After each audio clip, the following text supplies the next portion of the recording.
Hello everyone and welcome to Math for All. I am Engineer Amany, your mathematics teacher. Explore the exciting decimal numbers. Let's begin our learning journey. A decimal number is a number that contains a decimal point. The digits before the decimal point represent the whole number represent parts of a whole.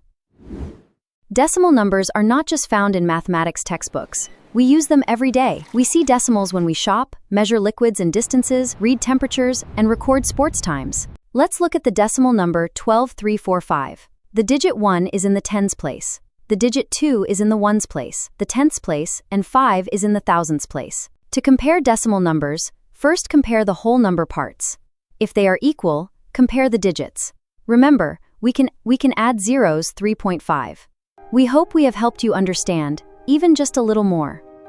Follow us on YouTube and Facebook. Thank you for watching and see you in our next lesson.